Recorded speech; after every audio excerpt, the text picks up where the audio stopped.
मुस्तफ़ा आमिर कत्ल केस में अरमगान को सज़ा मिलेगी या नहीं, ये वो सवाल है जो सवा साल से लोगों के जहनों में है। जी हाँ, इस केस को सवा साल हो चुका है। हालांकि इज़दाद दहशतगर्दी के कानून के तहत इस केस का फैसला 7 दिन में हो जाना चाहिए था, लेकिन तारीख पर तारीख ने इस केस को यहाँ तक पहुँचा दिया है और अभी भी ये नहीं पता है कि इस केस का फैसला कब आएगा। एक तरफ अरमगान ने जज पर अदम एतमाद कर दिया है और दूसरी जानिब मुस्तफ़ा आमिर की वालिदा वजिया आमिर ने अरमगान से मुतालिक तमाम केसेस को एक साथ चलाने की दरख्वास्त दायर कर दी है। इन दोनों दरख्वास्तों पर अभी कोई फैसला नहीं हुआ है और लग ये रहा है कि ये केस अभी मजीद तवालत पकड़ेगा। लेकिन सवाल वही है कि क्या अरमगान को सज़ा मिलेगी? क्या उसके खिलाफ सबूत और शवाहिद इतने मजबूत हैं कि अदालत उसे फांसी के फंदे पर लटकाने का हुक्म देगी, या वो केस की कमज़ोरियों का फ़ायदा उठाकर बरी हो जाएगा? इसी सवाल का जवाब तलाश करने के लिए मैंने आज अपने स्टूडियो में मदऊ किया है मुस्तफ़ा आमिर की वालिदा वजिया आमिर के वकील को। ये चेहरा आपको जाना पहचाना लगेगा। कुछ रोज़ पहले भी इनके साथ प्रोग्राम कर चुका हूँ, लेकिन उस वक्त ये एक और केस में मुल्ज़िमान के वकील थे, लेकिन आज ये मुद्दई के वकील हैं, बैरिस्टर इफ्तिखार शाह। बैरिस्टर साहब, welcome in FIR again. Thank you sir. कुछ अर्से पहले उम्मे रबाब केस में आपने मुल्ज़िमान की पैरवी की और पुलिस की जानिब से पेश किए गए जो सबूत थे, जो शवाहिद थे, उन्हें आपने जो है वो गलत साबित किया और आप वो केस जीत भी गए। उस केस पर काफ़ी रद्दअमल भी आया था, लेकिन आज आपकी साइड जो है वो चेंज है। आज आप मुल्ज़िमान की बजाय मुद्दई के वकील हैं। आज आपने जो सबूत और शवाहिद हैं उन्हें आपने दुरुस्त साबित करना है और उनकी रोशनी में आपने मुल्ज़िम को सज़ा दिलवानी है। पहले तो मैं आपसे आम लोगों के लिए जानना चाहूँगा कि बतौर वकील क्या यह अजीब सा नहीं लगता कि कभी तो जो पुलिस की तफ्तीश है उसकी रोशनी में मुल्ज़िमान को बरी कराने की कोशिश कर रहे होते हैं और कभी उसी तफ्तीश की रोशनी में जो है वो मुल्ज़िमान को सज़ा दिलाने के लिए जान मार रहे होते हैं?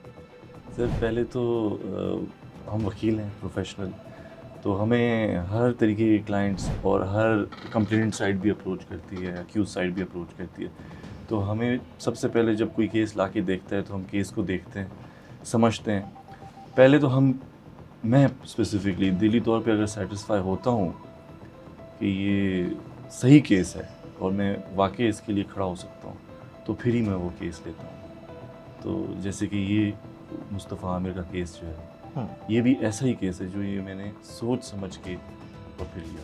तो क्या इस केस में आप समझते हैं कि अरमगान के ख़िलाफ़ इतने सबूत, शवाहिद और ऐसे गवाह मौजूद हैं कि आप अरमगान को सज़ा दिलाने में कामयाब हो जाएंगे? इंशाल्लाह। क्या हैं वो सबूत और शवाहिद आपके ख्याल में? सबसे बड़ा सबूत उनका 21H का कन्फेशन है। लेकिन जिस कन्फेशन की आप बात कर रहे हैं वो मजिस्ट्रेट के सामने वो तो मुकम्मल नहीं हो सका था। मैं उसकी बात नहीं कर रहा। देखिए, अच्छा, फिर? ATC के कानून के अंदर प्रोविजन है कि SSP लेवल रैंक। अच्छा, उसकी आप बात कर रहे हैं, उस जी। लेवल पे, ठीक है, जो हुआ था, जो उसका बयान हुआ है वो रिटन में भी है और वो वीडियो रिकॉर्डेड बिल्कुल वीडियो रिकॉर्डिंग भी है और उसकी, इसी तरह से शिराज का भी हुई है। ठीक है। तो सबसे बड़ा एविडेंस तो वो खुद ही है अपने खिलाफ। लेकिन पुलिस की कस्टडी में दिए गए बयान की जो हैसियत है वो बाज़ औक़ात क्वेश्चन भी हो जाती है ना। कानून शहादत में भी उसके ऊपर काफ़ी बातें हो चुकी हैं। तो क्या ऐसा बयान आप उसकी बुनियाद पर ये उम्मीद लगाए हुए हैं? सिर्फ एक चीज़ नहीं है ना सर, काफ़ी चीज़ें हैं। मसलन CDR रिकॉर्ड है शिराज का आने जाने का। मकतूल मुस्तफ़ा आमिर का जो डिवाइस इंटरनेट की थी वो अरमगान के घर की है। जो खून बरामद होता है, जो 2 सिक्योरिटी गार्ड्स हैं उनके 164, 161 स्टेटमेंट्स हैं जो इन दोनों को इम्प्लीकेट करते हैं। जो सबसे इम्पोर्टेंट चीज़ इस केस में कि जब ये दोनों गिरफ्तार होते हैं तब तक तो पता ही नहीं था किसी को दुनिया में कि वेयर वाज मुस्तफ़ा। ऐसे ही है।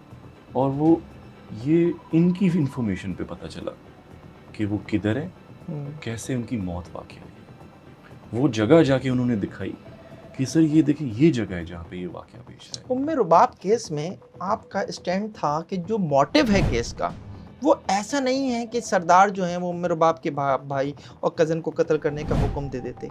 यहाँ मुस्तफ़ा आमिर का अरमगान को छिले हुए केले की तस्वीर भेज, जिसका जिक्र चालान में भी है, पूरा केस तकरीबन उसी पे बहस कर रहा है।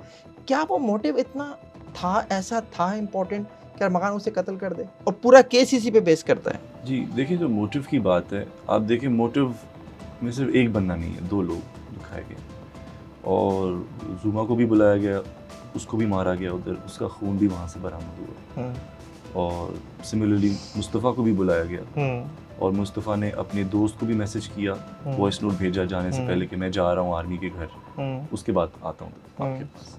तो ये तो इस्टेब्लिश्ड है कि मुस्तफ़ा उस कमरे में था, ठीक है। और उसके बाद जब वो मिला तो वो फिर कब्र के अंदर। इस केस में आपका प्राइम विटनेस कौन है?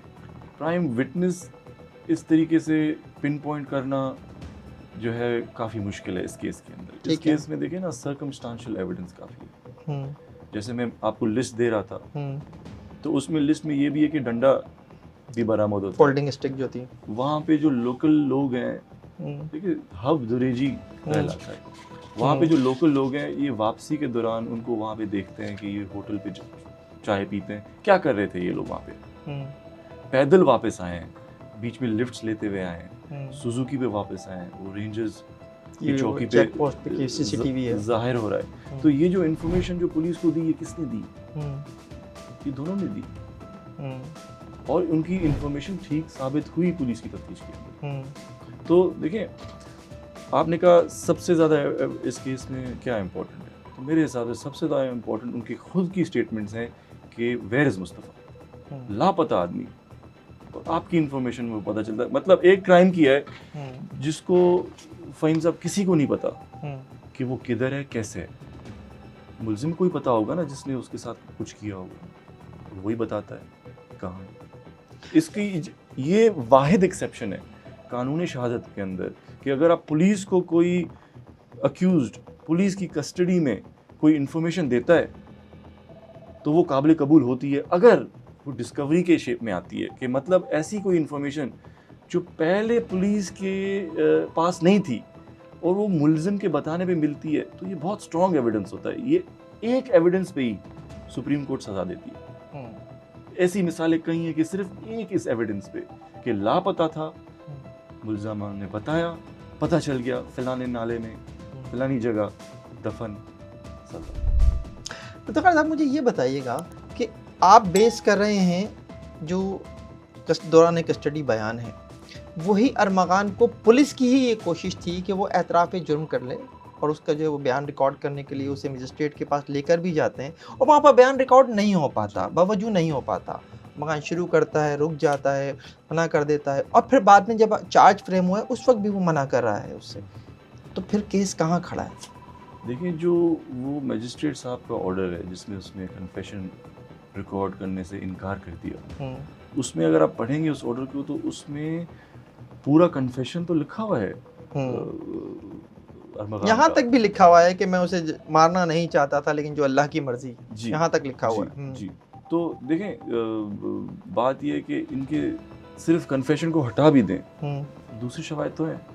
आपके घर के अंदर आपके कारपेट के नीचे मकतूल का खून क्या कर रहा था? क्या ये एविडेंस नहीं? जुमा की गवाही कितनी अहम होगी इस केस में?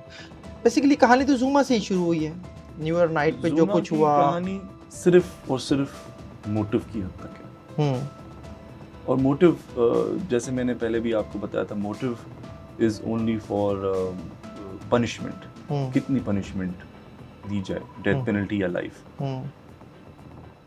तो फिर अगर मोटिव जो है आप समझते हैं कि ये छिले हुए केले की तस्वीर भेजना ही मोटिव है, तो आपको इसके ऊपर स्टैंड करना, इसको साबित करना आसान होगा?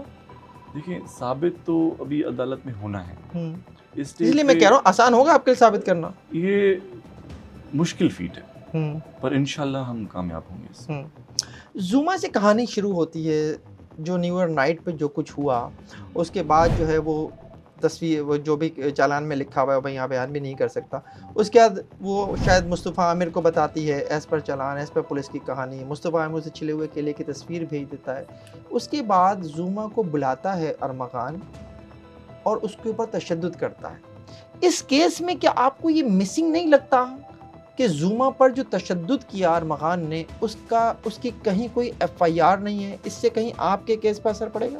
देखिए, उसकी FIR इसलिए नहीं कि जुमा ये FIR करवाना नहीं चाहती थी। उसका बयान देखेंगे, उसमें यही लिखा हुआ है कि इसने मुझे धमकी दी कि अगर तुमने कुछ और किया तो फिर तुम ऐसा बुरा हो। उस स्नाइपर की गोली दिखा के जी, उसको धमकी दी कि मैं तुम्हें जो है मार उसको दूंगा। औरत है, नॉर्मल बैकग्राउंड है, कोई बैक नहीं, उसने नामुनासिब समझा ऐसे शख्स के खिलाफ FIR कटवाना। और काफ़ी ऐसे केसेस होते हैं जो औरतें नहीं आती सामने, तो इसमें हमारे केस में तो कोई फ़र्क नहीं पड़ना। आपके ख्याल में मोटिव जो के इस्टेब्लिश कर लेंगे आप, उसके बाद आपको इस गवाही की इतनी ज़्यादा इंपॉर्टेंस नहीं होगी।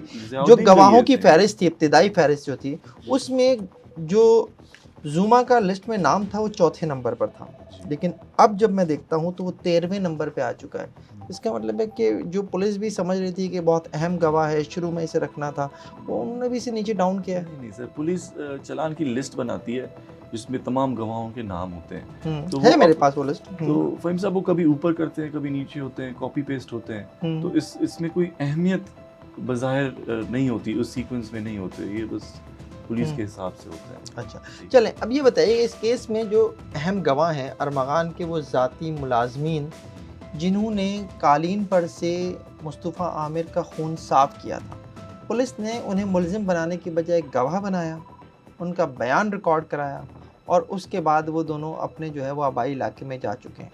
अगर वो नहीं आते गवाही देने, केस पर क्या असर पड़ेगा? देखिए, उनका 164 हुआ हुआ है, ठीक है। कानून में, आइन के अंदर सिर्फ एक कैटेगरी ऑफ लोग हैं एक क्रिमिनल केस के अंदर जो गवाह देने से मजबूर नहीं है, वो मुलजिम। मुलजिम को आप फोर्स नहीं कर सकते गवाही देने के लिए, बाकी तमाम लोगों को अदालतें, पुलिस फोर्स कर सकती हैं। तो मैं समझता हूँ कि उनको आ जाना चाहिए। अगर वो नहीं आए तो उनके वारंट निकलेंगे और उनके 164 हो चुके हैं जज के सामने, जिन पे उन्होंने दस्तखत या अंगूठे अपने डाले हैं, तो वो बयान से वो हट नहीं सकते। और वो बयान जिस मजिस्ट्रेट ने रिकॉर्ड किया है वो भी गवाहों में शामिल होता है और वो गवाह में शामिल है ऑलरेडी, मेरा ख्याल है। अच्छा, अब मुझे बताइए कि सिर्फ अरमगान की बात नहीं हो रही, शिराज का भी पुलिस एतराफ़ी बयान रिकॉर्ड कराने में नाकाम रही थी। शिराज बहुत अहम है, इस तरह से भी अहम है कि शायद शिराज वो पहला शख्स है जिसने जो है ये बताया कि हुआ क्या क्या, और जो एक पूरी तरतीब है वाक़यात की वो भी शिराज के ज़रिए ही पुलिस को पता चली थी। जो उसका पहला इंट्रोगेशन बयान है मेरे पास वो भी मौजूद है कि उसने ही बेसिकली बताया था कि उसने पहले ये देखा कि एक हैप्पी ऑन नाइट पर एक वहाँ पर वाक़या हुआ, वाक़े से मुराद ये कि पार्टी हुई, और उसके बाद जो है अगले रोज़ जो है उसने ये भी देखा 5 फरवरी को या 4 फरवरी को जुमा आती है, और फिर 6 फरवरी को ही उसने ये बताया था कि मुस्तफ़ा मेरे सामने आया, मुस्तफ़ा को जो है उसने मारा, मुस्तफ़ा के ऊपर फायर भी किए उसने, और उसके बाद वो उसको लेकर चले गए। शिराज का भी बयान पुलिस एतराफ़ी बयान रिकॉर्ड कराने में नाकाम रही, फ़र्क पड़ेगा? नहीं, होता तो बेहतर होता, नहीं है तो कोई फ़र्क नहीं पड़ता। पुलिस की कहानी के मुताबिक अरमगान जब मुस्तफ़ा आमिर को लेकर दुरेजी के लिए निकल रहा था, उसकी ही कार की डिक्की में डालकर उसे, तो उसने जो है वो जनरेटर के पास रखा हुआ पेट्रोल का कैन उठाया और वो भी डिक्की में रख लिया। और पुलिस की कहानी यही है कि उसी पेट्रोल को उसने गाड़ी के ऊपर छिड़का, मुस्तफ़ा आमिर पर छिड़का और आग लगा दी। लेकिन जो वकील हैं अरमगान के, वो तो कहते हैं हमारा तो जनरेटर ही डीजल पर है। तो क्या पेट्रोल नहीं हो सकता है घर में? वैसे जनरेटर के पास रखा हुआ पेट्रोल का कैन उठाना पुलिस की कहानी में ये दिखाया गया एक तरह से। शिराज कह रहे हैं कि मुझे इसने कहा कि पेट्रोल का कैन पड़ा है, जाके ले आओ, तो मैं ले आया। This is what Shiraz says. जी, लेकिन चालान में जो मैं पढ़ रहा हूँ तो चालान में तो इस तरह से लिखा है कि जनाब वो वहाँ रखा हुआ था और वो उठा लिया और रख लिया डिक्की में, और ये जो है ये निकल गए। तो कहीं कोई ये जो केस में आम तौर पे पुलिस की जानिब से चीज़ें रह जाती हैं, ये चीज़ें इस केस को नुकसान तो नहीं पहुंचाएंगी? देखिए, अरमगान के केस के ऊपर इस पर पूरी कौम की बहुत ज़्यादा नज़रें हैं। लोग मुझसे सवाल करते हैं, अमूमन कमेंट्स में भी सवाल कर रहे होते हैं, वैसे भी सवाल कर रहे होते हैं, मिलते हैं तो इस केस का होगा क्या? सज़ा होगी। आपका जवाब यही है जी, कि सज़ा सज़ा होगी, होगी। इस बिल्कुल। केस में लेकिन ये जो कमज़ोरियाँ बज़ाहिर कभी-कभी पुलिस की तफ्तीश में रह जाती हैं, ऐसी कोई कमज़ोरी तो नहीं आपको नज़र आती इस मेजर केस कुछ में? भी नहीं है, हुँ, माइनर बातें तो हर केस में होती हैं, देखिए टाइम से आती हैं। हुँ, और अगर पेट्रोल था, डीज़ल था, डज़न्ट मैटर, जलाया आपने, हुँ, आपने बताया कहाँ पे जला, हुँ, निशानदेही करवाई जगह की, हुँ, आपके कहने पे गाड़ी रिकवर हुई जो गुम थी, आपके कहने पे मकतूल पिन पॉइंट हो गया कि किधर जो है वो उनकी डेड बॉडी हुँ, दफन की गई है। हुँ, तो ये तो इन्फॉर्मेशन आपने दी थी ना। हुँ, डीज़ल था, पेट्रोल था, या जनरेटर उनका डीज़ल था, पेट्रोल वहीं पे पड़ा हुआ था। हो सकता है पहले प्लानिंग की हो कि मैं इस तरीके से करूँगा, पेट्रोल रखा हो, ऐसे भी हुँ, तो हो सकता है ना। हुँ, तो ये तो अगर उनके वकील कह रहे हैं कि हमारा डीज़ल का जनरेटर था, तो और अच्छी बात है। इसके मतलब आपने पहले से प्लानिंग की हुई थी कि पेट्रोल पड़ा हुआ है और पेट्रोल रखा था, आपको पता था कि मुस्तफ़ा की गाड़ी भी पेट्रोल पे है, मार्क एक्स है ब्लैक कलर की, आपने पेट्रोल पहले से रख दिया था कि आपको पता था कि पेट्रोल डालोगे भी ऊपर ऊपर छिड़क के इस तरीके से आपने करना है। ये हुँ, तो उनके फेवर में बात नहीं जाती। हुँ। अरमग़ान ने जज को ख़त लिखकर ये कहा कि जनाब उसके ख़िलाफ़ जो ये केसेस हैं, ये अमेरिकन सीआईए और मोसाद के कहने पर बनाए गए हैं, उनकी साज़िश है। अपने बाप को भी उसने जो है वो अमेरिकन सीआईए का एजेंट एक मौके पर कह डाला था। ये भी कहा कि मेरे ऊपर काला जादू कराया जा रहा है और जेल में मेरी बराबर वाली खोली का कैदी जो है मुझ पर काला जादू कर रहा है। ये सब आप समझते हैं वो वाक़ई पागल हो चुका है या कोई ये नहीं सर, वो पागल नहीं है। मैं थोड़ा इस पे आपको थोड़ा थोड़ा ब्रीफली बता दूँ, थोड़ा सा बैकग्राउंड। देखिए 2019 से लेके 2024 तक 6 एफआईआरें अरमग़ान पे रह चुकी हैं, जिसमें कि 6 की 6 एफआईआरों में वो बेल पे रहा है। ठीक है? किसी भी एक एफआईआर में ना उसकी वालिदा ने, ना उसने खुद कोई दरख्वास्त दी कि मैं पागल हूँ, मैं ठीक नहीं हूँ, मैं मेंटली सिक हूँ। हुँ, देखें, इस केस में मुस्तफ़ा आमिर केस के अंदर चालान आता है फाइनल, फिर पता चलता है ओह इतना बड़ा सबूत, इतना स्ट्रॉन्ग केस, अब क्या करें। हुँ, अभी 13 केस हैं उस पे, हुँ, कैसे कैसे जान छूटेगी एक ही चाल में, हुँ, एक ही दरख्वास्त से। हुँ, मैं पागल हूँ, वालिदा ने दे दी दरख्वास्त। हुँ, अब वो वालिदा ने दरख्वास्त दी, उसमें इन्होंने लिखा कि इसको 3 बीमारियां हैं, हुँ, स्किज़ोफ्रेनिया भी है और बाइपोलर डिसऑर्डर भी है और एक और भी बीमारी। आपका बच्चा माशाल्लाह 30 साल प्लस, एक मेडिकल रिपोर्ट नहीं है आपके पास। और फिर जब एफआईए ने इसे मनी लॉन्ड्रिंग में गिरफ्तार किया था, उस वक़्त इसे जिन्ना ले जाकर उन्होंने इसका तिब्बी मुआयना कराया भी था और वहाँ पर जो है, वो जो दिमागी अमराज का शोबा है, वहाँ पे भी इसका मुआयना हुआ था, उन्होंने इसे फिट करार दिया था। डॉक्टर चूनी लाल ने फिट करार दिया उसको। हुँ, फिर इन्होंने एक और जज के पास दरख्वास्त लगाई इनकी वालिदा ने, वो भी रद्द की गई। हुँ, ठीक है, जेल से रिपोर्ट कॉल की, उसी जज साहब ने तो जेल ने लिख के दी कि भाई ये तो फ़ोन कॉल भी कर रहा है, मुलाकातें भी कर रहा है, घूम फिर रहा है, लड़ रहा है कैदियों से, ये क्या मेंटली अनफिट है। हुँ, ठीक है, अब आ जाते हैं कोर्ट के अंदर। कोर्ट के अंदर क्या हुआ? हुँ, कोर्ट के अंदर जब ये दरख्वास्त रद्द हुई तो अरमग़ान का वकील भी मौजूद था, जो मैंने लास्ट वीडियो थी उनकी देखी थी कि भाई हमें सुना नहीं गया। हुँ, भैया आप मौजूद थे, आपकी प्रेजेंस है डायरी में, हुँ, आपने खुद कहा कोर्ट को कि ये वालिदा आर्ग्यू करेंगी, हुँ, आप वकील हैं उनके। और अरमग़ान से पूछा गया, जज ने पूछा, उसने कहा सर ये मुझे पागल साबित करना चाहते हैं, I am not a mad man, अंग्रेज़ी में जज साहब को कहते हैं। ये दरख्वास्तें भी अपनी अंग्रेज़ी में लिख रहे हैं। हुँ, और इनके वकील साहब ने आपकी लास्ट जो वीडियो है उसमें 17 मिनट की वीडियो है, हुँ, 16 मिनट 13 सेकंड में हुँ, उनके वकील साहब कहते हैं कि हमें तबाह कर दिया, हम तो बिजनेसमैन थे, करोड़ों का हमारा बिजनेसमैन था, आप मुझे बताएं पागल आदमी का क्या करोड़ों का बिजनेस होता है। तो देखें ये एक बिलेटेड प्ली, ये अभी ट्रायल में प्ली लेने की कोशिश की जा रही है। इनका बार बार कहना है कि इनके वकील का भी यही मौक़िफ़ रहा कि हम ये प्ली लेके ट्रायल से बचना नहीं चाहते और हम फेस करना चाहते हैं। तो मुझे बताएं आप, फिर आप ये प्ली ले क्यों रहे हैं? कानून में ये प्ली लेना एक ही चीज़ है कि हुँ, मुझे सज़ा से बचना है। सज़ा से बचना है, केसों से बचना है, तो आप प्ली ले क्यों रहे हैं? देखिए अपने आप को कॉन्ट्रडिक्ट करने वाली हुँ, बातें आप हुँ, कर रहे हैं। और सबसे जो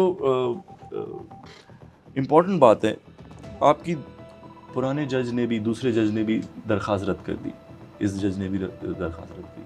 आप चैलेंज तो करें ना वो ऑर्डर, क्यों हाई कोर्ट में आपने चैलेंज नहीं किया?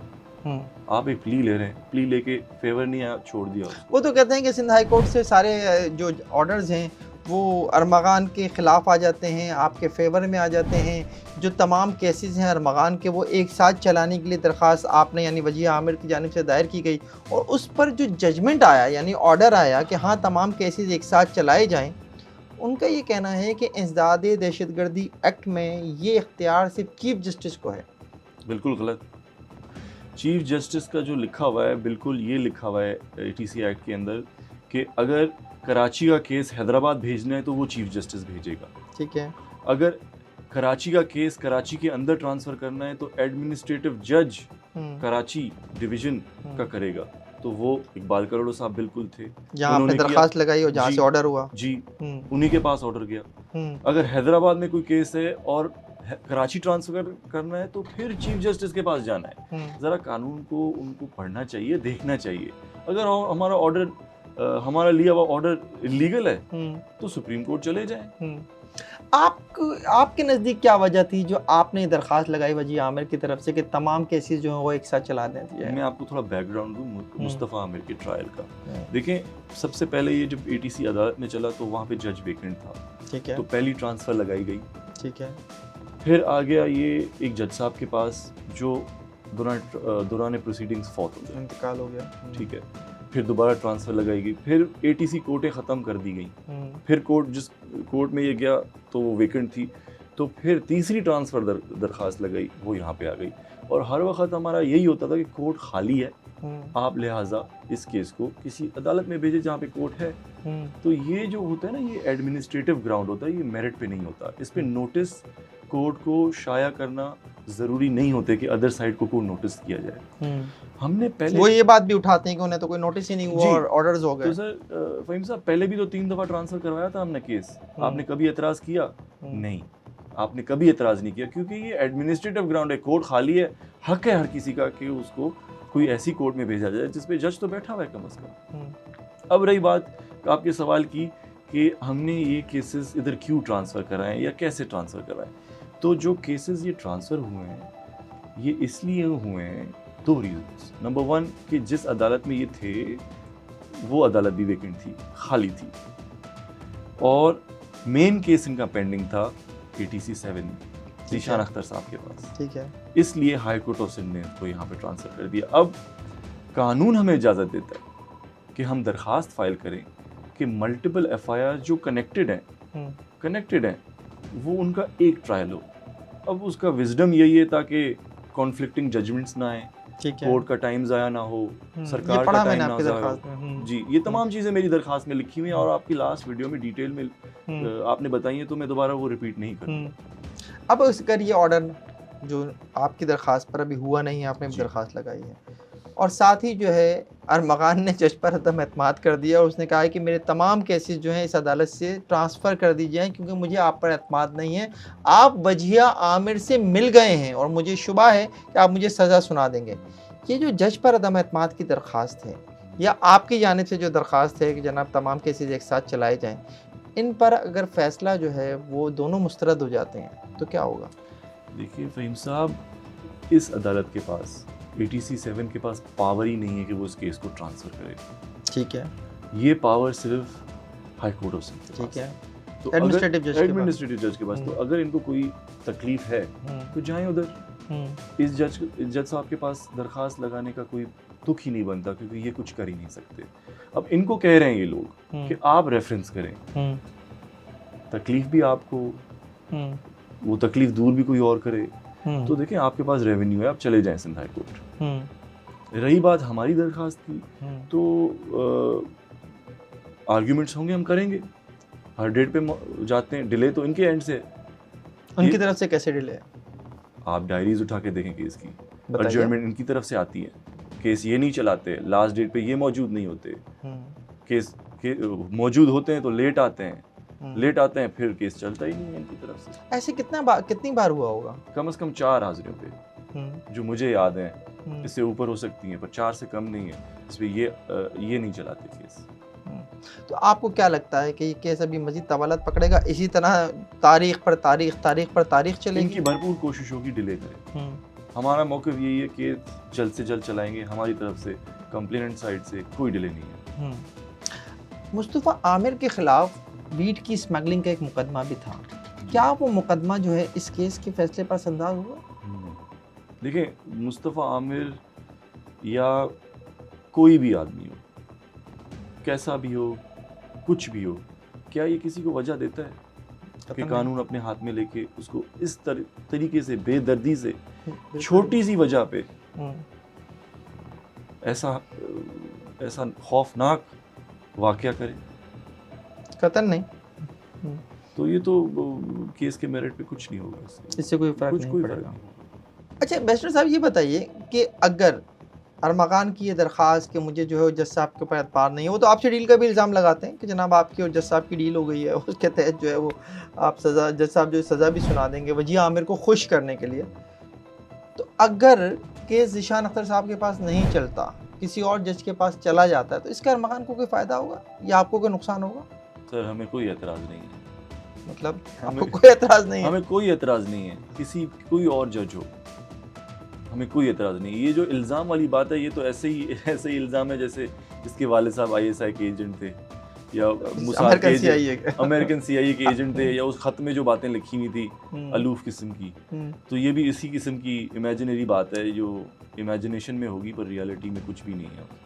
इस केस में एक बहुत अहम बात एक मौके पे सामने आई थी, वो थी मुस्तफ़ा आमिर के दोस्त की जानिब से मुस्तफ़ा आमिर का एक वॉइस मैसेज जो उसे भेजा गया था, जिसमें उसने कहा था कि मैं अरमगान के घर जा रहा हूँ। वो गवाहों की फहरिस्त में मौजूद है, मैं देख रहा हूँ कि 12वें नंबर पे वो नाम मौजूद है अब्दुल राफ़े का, लेकिन उसमें आगे ये भी लिखा हुआ है हाल मुकीम अमेरिका। अगर ये बयान नहीं होता तो फिर क्या केस पे असर पड़ेगा? देखिए, इसका बयान तो वीडियो लिंक पे भी हो सकता है और इंशाल्लाह होगा।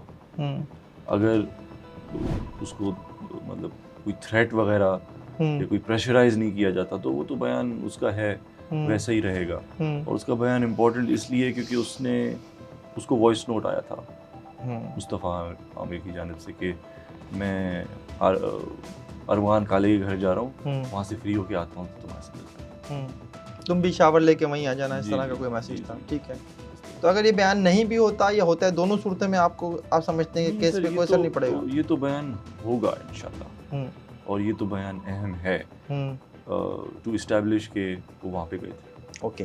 अच्छा, एक चीज़ बहुत इम्पोर्टेंट है, मुस्तफ़ा आमिर को जब दुरेजी ले जाकर वहाँ जलाया गया, लाश जो है वो वहीं वीराने में कई दिन तक पड़ी रही, जली हुई कार की डिक्की में ही।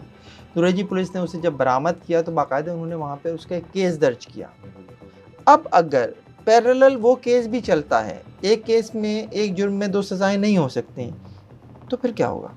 देखिए, वो केस जो है ना, वो मेरी अंडरस्टैंडिंग में वो केस C क्लास हुआ था, A क्लास कर दिया था उन्होंने। और अब वो केस तो जाहिर सी बात है बंद होगा।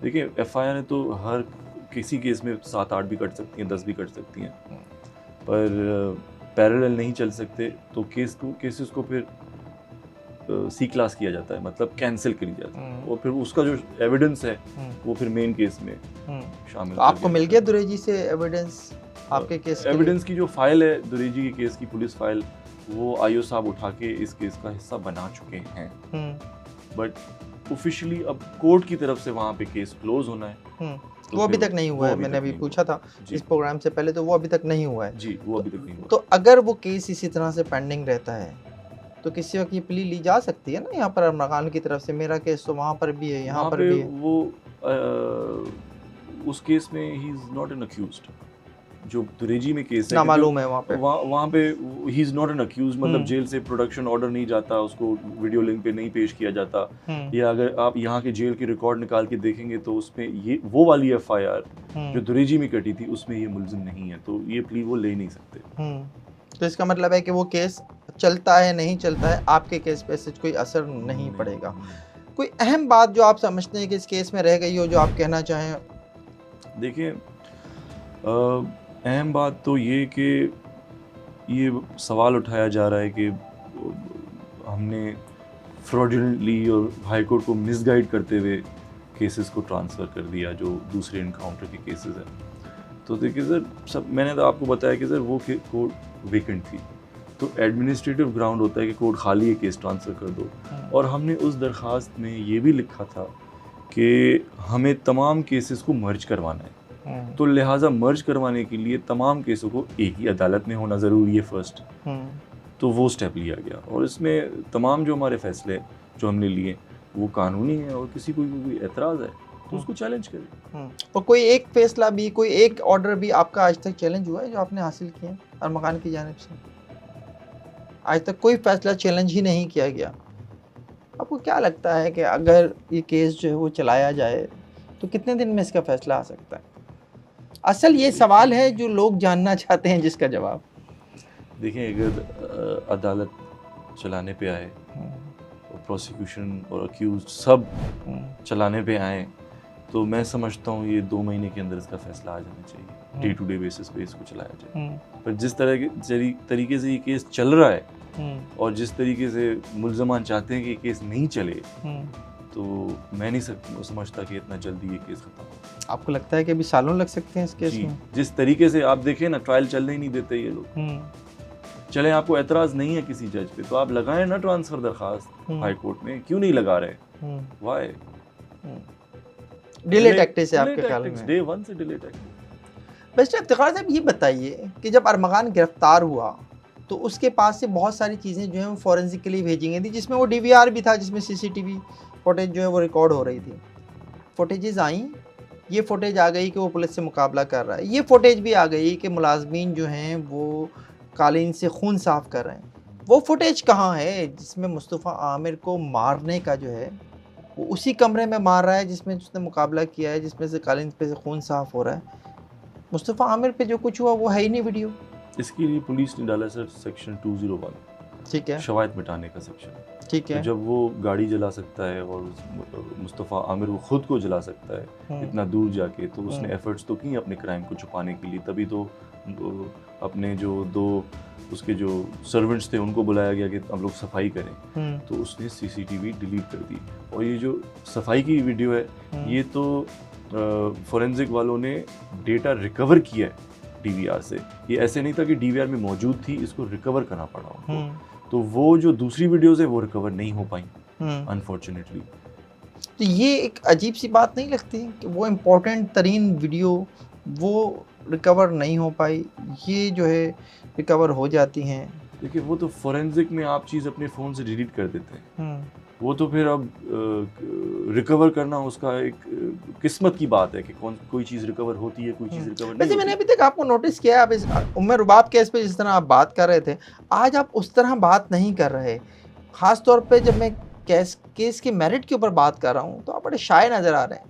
वो उसकी वजह ये कि गेम चल रही है चेस की, ठीक है, और पत्ते अभी भी हमारे हाथ में। आप अभी अपने पत्ते शो नहीं कराना शो नहीं कर रहे। ऐसी गूगलियां हैं हमारे पास, गोल्डन टिकट्स हैं हमारे पास जो वक्त आने पे शो करेंगे इंशाल्लाह। लेकिन एक चीज़ ये आ रही है कि अरमगान की तो ज़मानत हो गई, आई नो वेरी वेल कि ऐसा नहीं है, लेकिन ये बात बहुत ज़्यादा है मीडिया में कि जनाब अरमगान तो बरी हो गया। एक केस में उसकी ज़मानत हुई है, बेसिकली FIA की जो साइबर क्राइम का केस है, बाकी केसेस में तो उस ज़मानत उसकी नहीं हुई। मुस्तफ़ा आमिर के केस में तो उसकी ज़मानत नहीं हुई, हालांकि वो मीडिया पे दिखाया जा रहा है कि उसकी सोशल मीडिया पे दिखाया जा रहा है, मिस रिपोर्टिंग की जा रही है कि उसकी मुस्तफ़ा आमिर में बेल हो गई।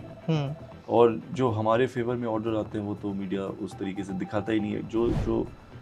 जो एक्शन अरमगान कर रहा होता है उसको ज़्यादा हाईलाइट किया जाता है। I don't know। लेकिन आज आप मेरे साथ तो बैठे हैं ना, आपको ये मौका बिल्कुल हासिल है। इस केस से मुताल्लिक कोई बात जो आप समझते हैं कि ज़रूरी है मीडिया में आना, आपके पास मौका मौजूद है? Sir, I think complete. बहुत शुक्रिया। ये प्रोग्राम आपको कैसा लगा कमेंट सेक्शन में कमेंट करके ज़रूर बताइएगा।